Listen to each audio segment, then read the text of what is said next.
Okay, good morning. And today, I'm not going to be reading yet today. I will probably do some of that later.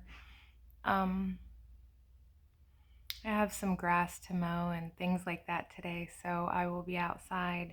May do a little reading before I go outside and then see what Spirit wants to impart to me while I'm out in the sunshine. So, there was something that I was writing about. I think it was the day before yesterday. And so I do want to touch on that today. Um, there was a quote that I found from Christ during my research into the essay I wrote a couple days ago.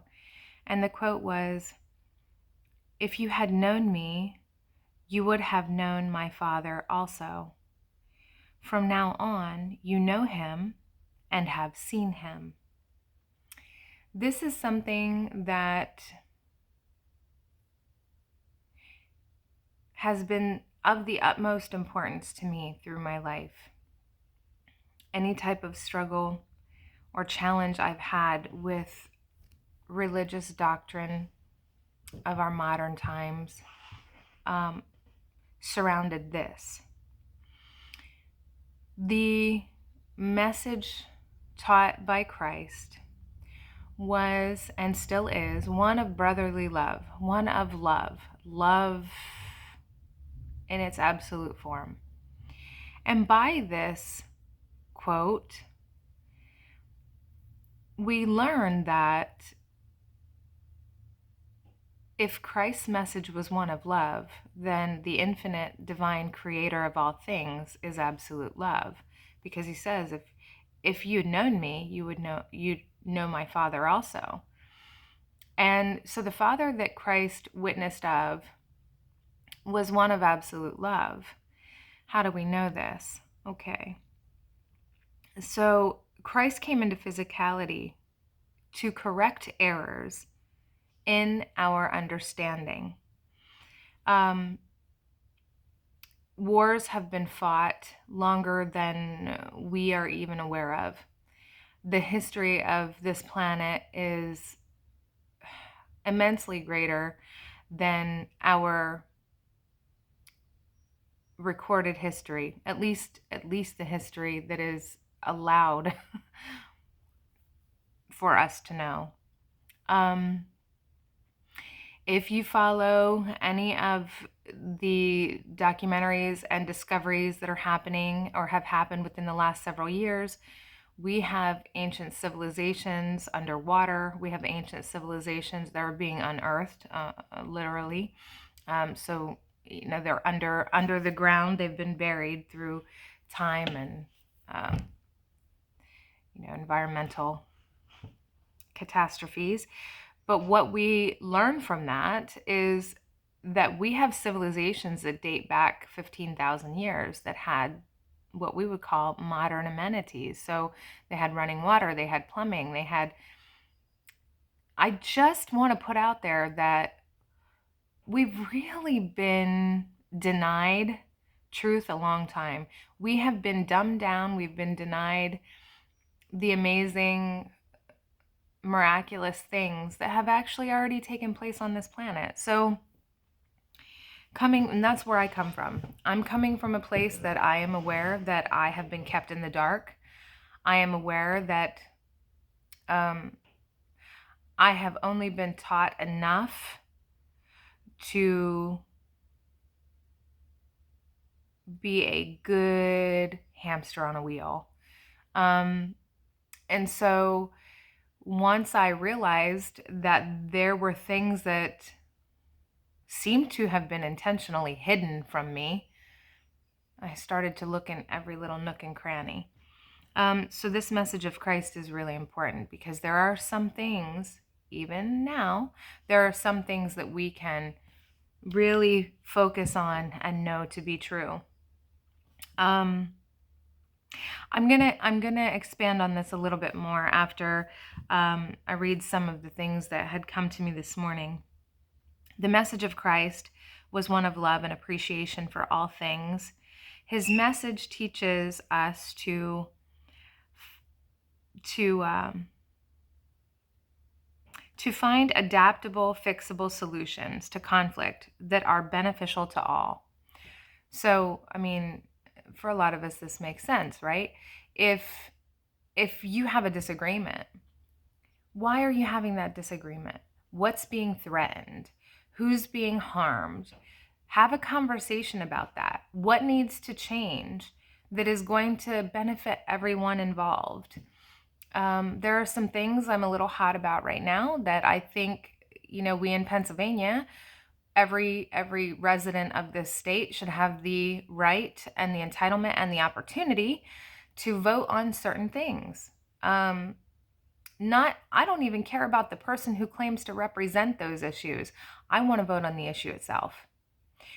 Don't send a representative to vote in my stead. I want to make that choice for myself, because I have no guarantee that that person that you've appointed on my behalf is going to vote the way I would want them to vote. Sorry. Okay. My little rant. All right. So he knew that even by the death of his body, he wasn't limited and therefore not threatened. That's important. He showed that even when possessing power greater than that of those around him, he chose to allow his own crucifixion than to use his power against those who condemned him. And that's the truth. Christ in body had the power to raise the dead. He had the power to heal. He had these amazing abilities that defy logic today.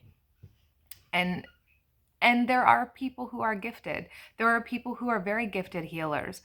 I would go further than that and say the body, this miraculous vessel that we use to get around and communicate, this creation, this blessing is self-healing. It is self-healing. It is regenerating. If the environment is conducive to that, there are some things to think about in there. So if the environment is one of love and benevolent, if we aren't being poisoned constantly in our food, water, air, etc., if we aren't being poisoned in another way by these electromagnetic frequencies of our cell phones and, cell towers and the like, these vessels, these bodies are, when in proper alignment with love, they heal themselves. Cut your finger. You cut your finger, it heals, doesn't it? You break a bone, you go to a doctor, they reset it, but the body heals it, right? The doctor can't mend that bone, but the body can. So there are some things to look at. There's an old saying, as above, so below. And it's true. What we can see, oh yes, Lipton, Dr. Lipton, that might be right. His name just came to mind. People that have studied this body, microbiology, things on like the smallest, tiniest level, you can take that and you can expand it into the vastness of space. If you understand the inner workings of the body on a molecular level, you will understand everything about creation. I don't have that knowledge, but I have seen enough to know that it is consistently accurate on many levels, and it can be applied to everything in the world. So, okay. I'm sorry about that. My puppy is barking outside. Work being done on the road. Okay, so back to this. Christ allowed his own crucifixion. He didn't have to. He didn't have to allow that to happen. But what he displayed by allowing that to happen was For one thing, it was his choice. However you want to see it, it was his choice to allow that to be done to that body that he was in. It also showed that the body really just wasn't that important to him. You think about that. The body just really wasn't that important to him because he knew that he was not that body. Mm. Um, Another thing is that by not raising a hand against those who were persecuting him, he was again reiterating his message of brotherly love, reiterating his message of turn the other cheek. Okay. Now Christ could do that. He knew why he came here, and that was his ultimate mission. In some of the things that I've written recently, I have said things like, keep your guns, because there are those who wish to take your freedoms from you. That's true. If someone breaks into your home, if someone is attempting to harm your body, you have divine right to protect that using only the amount of force necessary. So we don't seek to attack others. We are authorized to prevent harm to our bodies and to the bodies of those around us. So that is something. We do have to find a balance in this 3D reality between spirit and material. Okay. So again, he lived his message of turning the other cheek, even to the death of his human body. So that leads me to these questions. How have we justified acts of aggression when our beloved Christ showed us in absolute certainty that his choice was to not harm a brother? Now, I think this was very symbolic on many levels. Again, because he had the abilities that he had, the knowledge that he had, which, many of us will never come to understand while we're still incarnate in a human body, because he was aware of so many things that elude us today. We can only speculate. Many of us still feel great obligation and responsibility to our families, our friends, our livelihoods, all these things. But, I can't speak to. What I can say with certainty is that Christ was hearkening to the call. He was hearkening to his absolute mission, and nothing else mattered as much to him. Okay, that's seek the kingdom. Seek ye first the kingdom. That's what that means. We put our complete attention and focus on what it is that we are meant to do to satisfy the soul's desire for that experience. So I don't know why I came here. I don't know what my goal was. I don't know what I was meant to learn from this. I really don't know. What I do know is, if every day I ask the question, and this is from A Course in Miracles, and I'm sorry if I state it incorrectly. If I ask the question every day, where would you have me go?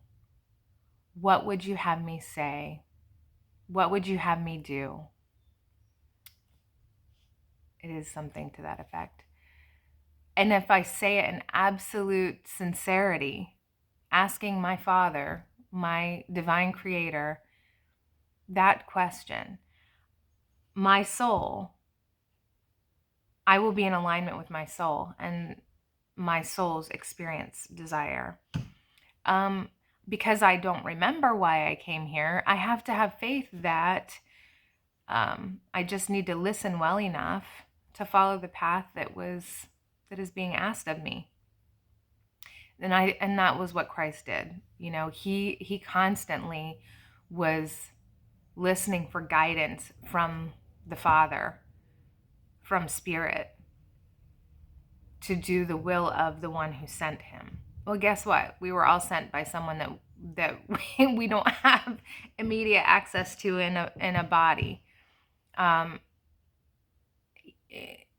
So there is a power greater than the me I think I am right here. This is not me. This is flesh and bone and blood, but it's not who I am. And some might say that's who I pretend to be. I pretend to be this thing, at least for now. This is what I pretend to be.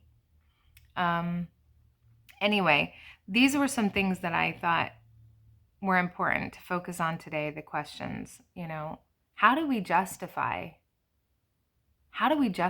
some of the acts that we perpetrate? How do we justify,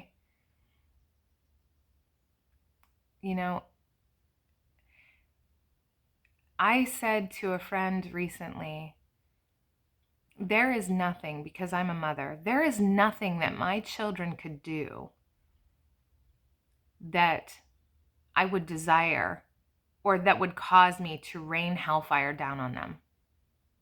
Nothing. And I only know the love of a human mother. I can only love as much as a human can love.